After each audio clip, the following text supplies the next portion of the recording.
नमस्कार, मैं हूं उमेश त्राहिमाम। आप देख रहे हैं सुर्खी का संग्राम। सुर्खी विधानसभा क्षेत्र में जब तक कांग्रेस के प्रत्याशी की स्थिति स्पष्ट नहीं थी, तब तक भारतीय जनता पार्टी, कांग्रेस और आरएसएस सहित तमाम सर्वे सुर्खी में भारतीय जनता पार्टी और गोविंद राजपूत की स्थिति कमज़ोर बता रहे थे। लेकिन 2 दिन पहले घटे घटनाक्रम में सुर्खी की पूर्व विधायक, भाजपा की पूर्व विधायक पारुल साहू कांग्रेस में शामिल हो गई और उन्हें संभावित कांग्रेस प्रत्याशी बताया जा रहा है। इस घटनाक्रम में पारुल साहू के कांग्रेस में शामिल होने के बाद सुर्खी विधानसभा क्षेत्र में जो जातीय ध्रुवीकरण हुआ है, वो उस जातीय ध्रुवीकरण होने से भारतीय जनता पार्टी और गोविंद राजपूत राहत महसूस कर रहे हैं। देखिए क्या है पूरा मामला। अब आपके सपने होंगे पूरे। 40 हिलव्यू के साथ तिरुपति डेवलपर्स एंड कॉलोनाइजर्स की पेशकश। हमारा पता है किशोर न्यायालय के सामने, संगम विहार, गृह निर्माण समिति कॉलोनी के पास, लिंक रोड, दिल्ली सागर।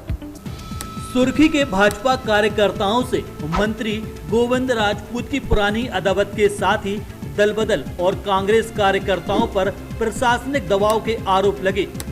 मंत्री राजपूत द्वारा क्षेत्र के लोगों को समय न देने और रूखा व्यवहार करने की चर्चाओं के चलते क्षेत्र में गोविंद राजपूत के खिलाफ जनता और भाजपा कार्यकर्ताओं का असंतोष सामने आ रहा था।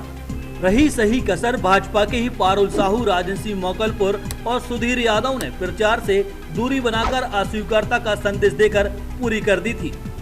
समय के साथ ही सुधीर यादव तो गोविंद राजपूत के साथ आ खड़े हुए, लेकिन पारुल साहू और राजन सिंह ने गोविंद राजपूत को स्वीकार नहीं किया, जिससे मंत्री गोविंद राजपूत और भाजपा चिंतित थी।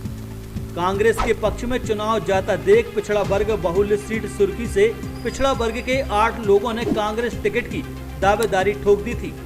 लेकिन अब भाजपा की पूर्व विधायक पारुल साहू के कांग्रेस में शामिल हो जाने के बाद और प्रत्याशी बनाए जाने की संभावनाओं के चलते सुर्खी में जातीय ध्रुवीकरण देखने को मिल रहा है, जो सुर्खी में भाजपा और गोविंद राजपूत को राहत दे रहा है।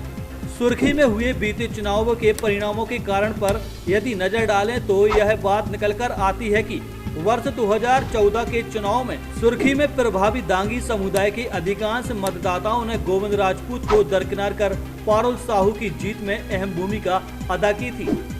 लेकिन बाद के दिनों में पारुल साहू की कार्यशैली और क्षेत्र के प्रभावी घरानों को तवज्जो न देने के कारण एक बड़ा वर्ग पारुल साहू से असंतुष्ट हो गया, जिसकी भरपाई वर्ष 2018 के विधानसभा चुनाव में गोविंद राजपूत को जिता कर दी गई।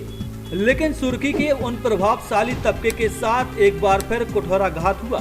सूत्रों के अनुसार गोविंद राजपूत के जीतने के बाद और मंत्री बनने के बाद भी क्षेत्र के भाजपा समर्पित प्रभावी घरानों के योगदान को स्वीकार नहीं किया।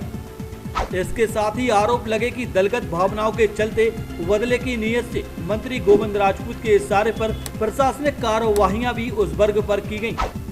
इन सब कारणों के चलते भाजपा, कांग्रेस और बड़ी संख्या में जातीय समूह मंत्री गोविंद राजपूत से असंतुष्ट थे।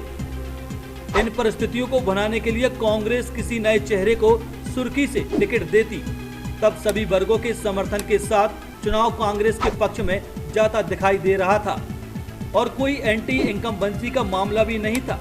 लेकिन 2 दिन पहले कांग्रेस में शामिल हुई पारुल साहू के प्रत्याशी बनाए जाने की खबरें जैसे ही क्षेत्र में पहुंची, वैसे ही पारुल की सतही एंटी इनकम्बेंसी के कारण जातीय ध्रुवीकरण दिखाई देने लगा। पूर्व में पारुल साहू द्वारा उपेक्षित वर्ग पुनः जातीय निकटता के चलते गोविंद राजपूत के समर्थन में जाता दिखाई दे रहा है, जो अपने साथ कई और समुदाय की वोटों में सेंध लगाने में सक्षम है।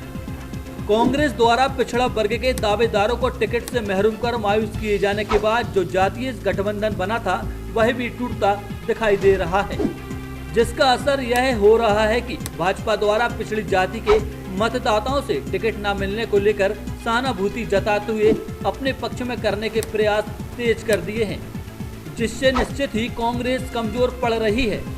पारुल साहू के कांग्रेस में शामिल होने और टिकट संभावनाओं से पहले कांग्रेस के पक्ष में बने मजबूत माहौल को कांग्रेस के इस कदम ने ही भाजपा के लिए आसान बना दिया है।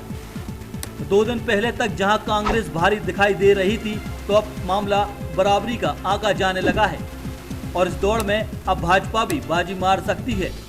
यही वजह है कि पारुल के कांग्रेस में शामिल होने के बाद अब सुर्खी भाजपा और गोविंद राजपूत राहत महसूस कर रहे हैं। अब आपके सपने होंगे पूरे 40 हिलव्यू के साथ तिरुपति डेवलपर्स एंड कॉलोनाइजर्स की पेशकश। हमारा पता है किशोर न्यायालय के सामने, संगम विहार, गृह निर्माण समिति कॉलोनी के पास, लिंक रोड, तिली सागर।